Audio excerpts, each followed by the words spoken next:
I got a P0456 check engine light on my 2003 Mitsubishi Outlander, and there's a number of things that could be.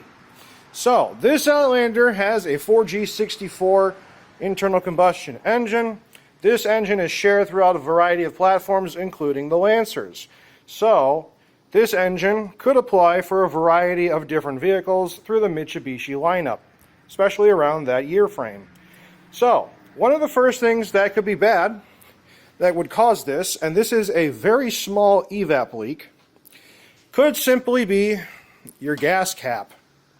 The gas cap, over time, may no longer seal properly. And this is my OEM gas cap. It's 17-ish years old. So I just got myself a replacement gas cap. And these aren't all that expensive. So that would be the first thing I would check. And because it's such an easy thing to do and an easy thing to replace, might as well start there. But if that's not the situation, it could be a different components. So I went looking it up. According to AutoZone's scan tool, they believe it is the EGR vacuum solenoid. If you're wondering where that solenoid goes, it's this little dude right here. See that brown guy right next to the black guy? That sounded worse than it needed to be. It's the brown one. And it is not very difficult to get to. There is a singular bolt that goes through a hole and is held on by a nut. There is a vacuum line that connects down here and one down here. The idea is that you replace this and hopefully that fixes your issue. Now when you do replace it, do be sure to disconnect your battery and leave it disconnected for around like 90 seconds or so. You should never be replacing a solenoid with the battery connected. Your car does have an electrical current going through it in certain areas, so better safe than sorry. So we're going to plug this bad boy in and see if that fixes the problem. So to get to this solenoid valve, the easiest way that I have found is to remove the plates that they are connected to.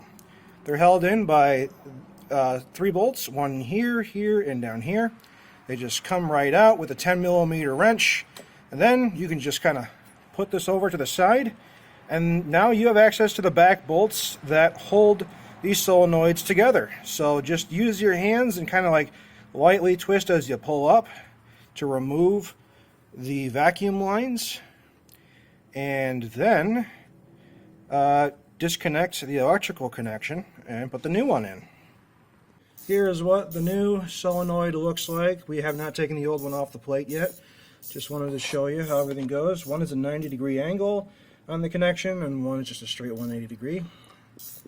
Alright, so my friend is going to put the 3 bolts back in place as I film.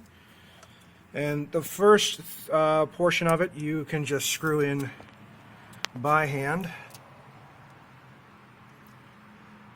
Kind of get everything lined up.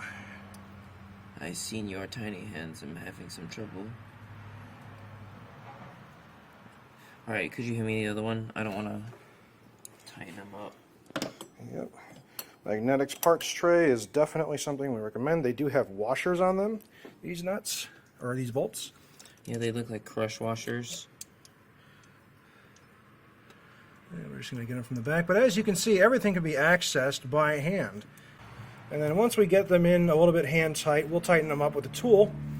And then we will reconnect the battery and start the engine up and see if we can't get this thing to work right. And that is how you replace that particular solenoid. It's relatively simple, so we're going to turn on the car now and see if everything works properly.